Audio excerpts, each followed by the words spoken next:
हरियाणा विधानसभा चुनाव की उल्टी गिनती जारी है। बमुश्किल हफ्ते भर बाद प्रदेश के तमाम सियासी दलों और राजनेताओं की किस्मत का फैसला होने वाला है।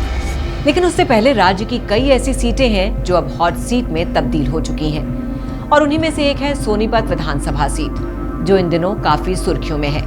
और इसकी वजह है कांग्रेस उम्मीदवार सुरेंद्र पवार, जो 2 दिन पहले ही मनी लॉन्ड्रिंग मामले में जेल से छूट कर आए हैं और अब चुनावी मैदान में कूद चुके हैं। सुरेंद्र पवार के पीछे से उनकी पुत्रवधू समीक्षा ने चुनाव प्रचार की सारी जिम्मेदारी संभाली, तो वहीं भाजपा प्रत्याशी निखिल मदान ने भी जोरदार अभियान चलाया। नमस्कार, आप देख रहे हैं श्रेष्ठ भारत और आपके साथ मैं हूं मुक्ता सिंह। मनी लॉन्ड्रिंग मामले में 2 महीने जेल में बिताने वाले कांग्रेस नेता और सोनीपत से उम्मीदवार सुरेंद्र पवार के जेल से बाहर आ जाने से सोनीपत का मुकाबला और भी कड़ा हो गया है। वो इसलिए क्योंकि भाजपा की तरफ से सोनीपत के मेयर निखिल मदान को टिकट दिया गया है, जो कुछ वक्त पहले ही कांग्रेस छोड़कर भाजपा में शामिल हुए थे। इसके अलावा आम आदमी पार्टी की तरफ से देवेंद्र गौतम, इनेलो बसपा की तरफ से सरधर्म उर्फ बिट्टू मास्टर और जेजेपी एएसपी की तरफ से एडवोकेट राजेश कुमार को मैदान में उतारा गया है। सोनीपत की शहरी सीट पर करीब 2.5 लाख वोटर्स हैं। यहाँ जाट से ज्यादा पंजाबी समाज के वोट हैं, इसलिए भाजपा ने यहाँ पंजाबी समाज से आने वाले निखिल मदान पर दांव लगाया है, जो लगातार जोर शोर से अपना प्रचार अभियान भी चला रहे हैं। वहीं कांग्रेस के सुरेंद्र पवार की पुत्रवधू समीक्षा पवार भी पंजाबी हैं, इसलिए वो चुनाव में सुरेंद्र पवार की मदद कर रही हैं और निखिल मदान का काम मुश्किल कर रही हैं। हालांकि दोनों ही पार्टियों का फोकस पंजाबी समाज पर है, क्योंकि सोनीपत की शहरी सीट पर ज्यादातर पंजाबी समाज के ही विधायक चुने जाते रहे हैं।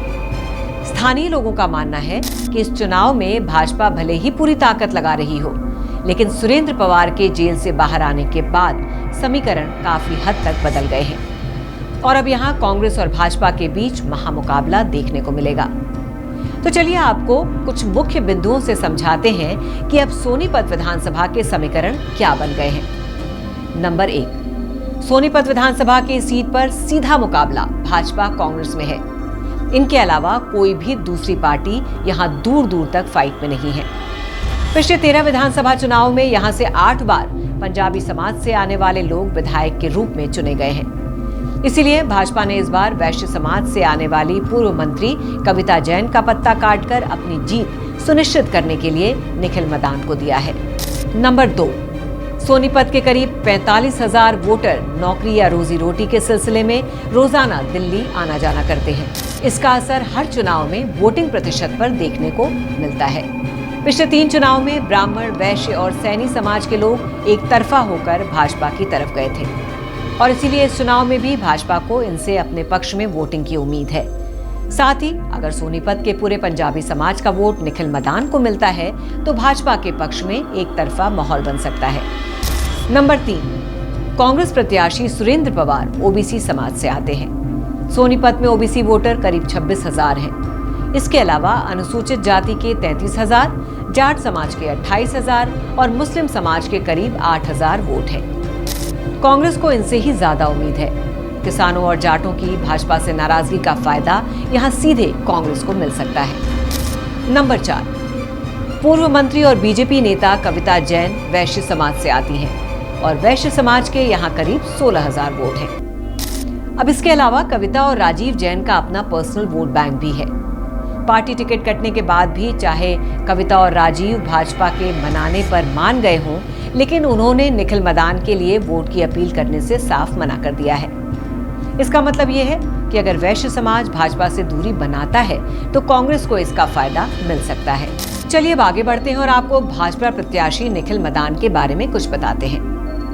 कांग्रेस छोड़ भाजपा में आए निखिल मदान 2020 में हुए नगर निकाय के चुनाव में पहली बार चर्चा में आए थे। तब वो भाजपा और जजपा उम्मीदवारों को हराकर मेयर बने थे।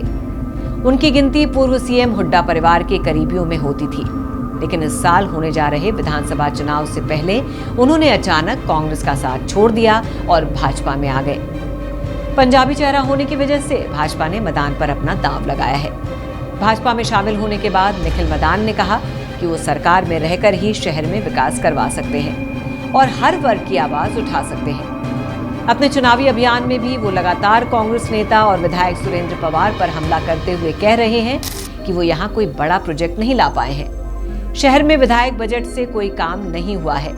सोनीपत की जनता की आवाज नहीं बन पाए पवार। मेयर रहते हुए मुझसे जो बन पाया वो काम मैंने किया है। सुनिए। रोक रखा था इस पूरी रोड के ऊपर जो समस्या है सीवर की, पूरी रोड को हमने यहाँ से लेकर बत्रा हॉस्पिटल तक सीवर लाइन बदलनी है। इस बारिश अब खत्म हुई है, इसके बाद हम इसका काम चालू कराएंगे। और इसके अलावा वार्ड 11 के अंदर तकरीबन आज 95% पीने के पानी की समस्या को हमने खत्म करने का काम किया। बहुत सारी कॉलोनियों को बनाया, बहुत सारी गलियां बनाई, और 3.5 साल का समय कोई बहुत बड़ा समय नहीं है। हमारे शहर के अंदर जो हालात थे, आज अगर हम बात करते हैं, अपने शहर में तिरंगा लाइट लगवाई और भी बहुत सारे कार्य करवाए। हमारे शहर का इतिहास महाभारत से है। आज हमने अपने शहर के अंदर जो 5 मेन रास्ते हैं सोनीपत में आने के लिए, भालगढ़, मुरथल, गोहाना बाईपास, कालूपुर और ITI की तरफ से, हमने महाभारत का इतिहास देखते हुए अपने शहर में 5 पांडव के नाम से गेट बनवाने का काम किया, जिनका कार्य आज चल रहा है। अगर आप कभी मुरथल, भालगढ़ से इन रास्तों से आओगे तो देखना बीच में पिलर खड़े हुए हैं, काम चल रहा है बहुत स्पीड से।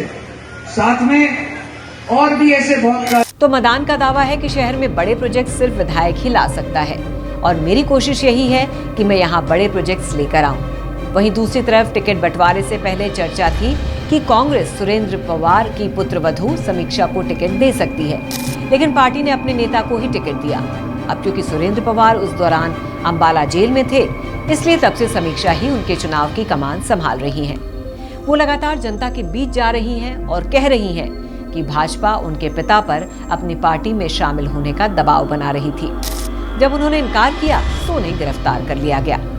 अपने प्रतिद्वंदी निखिल मदान को लेकर समीक्षा का कहना है कि उनके पिता ने निखिल को उंगली पकड़कर राजनीति में चलना सिखाया, और आज वही उनके खिलाफ जाकर वोट मांग रहा है। जनता इसका जवाब निखिल को जरूर देगी। सोनीपत सीट पर होने जा रहे इस महामुकाबले ने कहीं न कहीं स्थानीय वोटर्स को भी मुश्किल में डाल दिया है, लेकिन फिर भी उनका कहना है कि यहाँ बीजेपी के पक्ष में माहौल बन रहा है, क्योंकि मोदी सरकार देश के लिए अच्छा काम कर रही है। लेकिन कांग्रेस उम्मीदवार सुरेंद्र पवार के जेल से बाहर आने से चुनाव पर इसका असर जरूर पड़ेगा। वहीं कुछ लोगों का ये मानना है कि भाजपा उम्मीदवार निखिल मदान की छवि काफी अच्छी है। वो हर किसी के काम आते हैं और हर किसी के सुनते भी हैं। यहाँ सीएम सैनी और निखिल मदान के नाम पर ही वोट डाले जाएंगे। अब देखना होगा कि आने वाली 5 अक्टूबर को सोनीपत की जनता किसका साथ देती है और किसे चुनकर हरियाणा विधानसभा भेजती है। तो इस खबर के बारे में आपकी क्या राय है, हमें कमेंट करके जरूर बताइए। फिलहाल के लिए बस इतना ही। बाकी खबरों के लिए देखते रहिए श्रेष्ठ भारत। श्रेष्ठ हरियाणा पर खबरों से जुड़े रहने के लिए चैनल को लाइक और सब्सक्राइब जरूर करें। बेल आइकन दबाएं और देखते रहें श्रेष्ठ हरियाणा।